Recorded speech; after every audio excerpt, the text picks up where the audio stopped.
आणि आता आपण दिवसभरातल्या मोठ्या टॉप 9 बातम्या बघूया। राज्य सरकारच्या मान्यतेनंतर महालक्ष्मी रेसकोर्सची 220 एकर जागा बीएमसीच्या ताब्यात, उर्वरित 91 एकर जमीन RWITC कडून वापरासाठी राखून। तर घटनाबाह्य मुख्यमंत्र्यांच्या बिल्डर मित्रांना महालक्ष्मी रेसकोर्सवरील जागा जाऊ नये तर कोणाच्या फायद्यासाठी डील केली, आदित्य ठाकरेंचा सवाल।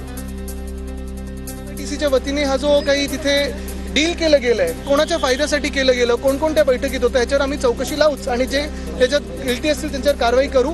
पण आजच्यासाठी आमची मागणी ही आहे की मुख्यमंत्र्यांच्या, घटनाबाह्य मुख्यमंत्र्यांच्या बिल्डर कॉन्ट्रॅक्टर मित्राला ही जागा जाऊ नये। मला मुंबईकरांच्या हितासाठी राज्य सरकारने ही मान्यता दिली आहे। महालक्ष्मी रेसकोर्स संदर्भात आशिष शेलार यांचं वक्तव्य।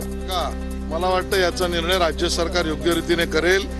मुंबईकरांचं हित, मुंबईकरांना हवी असलेल्या मोकळ्या जागा आणि मुंबईकरांच्या आवश्यकता असलेल्या सुशोभीकरणाचे प्रस्ताव याला राज्य सरकार मुंबईकरांच्या हितासाठी मान्यता देईल। माझं मत राज्य सरकारपेक्षा वेगळं असूच शकत नाही।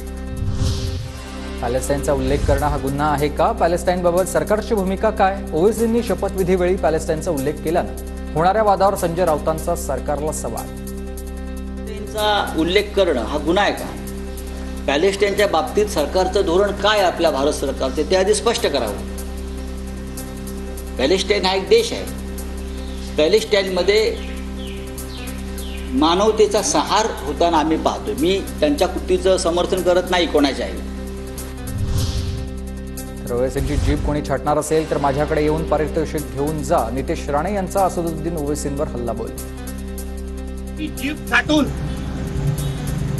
करमाळ्याच्या भर चौकात त्याला उभं करायला पाहिजे आणि हे कोण अगर छाटणार असेल तर त्यांनी माझ्याकडे यावं आणि पारितोषिक घेऊन जावं। भाजपला काँग्रेसची माणसं मारायची आहेत। शरद पवार गटातील प्रवेशानंतर सूर्यकांत पाटलांचा भाजपावर निशाणा। तर राष्ट्रवादीमधील जुन्या नेत्यांची इच्छा असेल तर पक्षाची दारं खुली, पाटील यांचं सूचक वक्तव्य।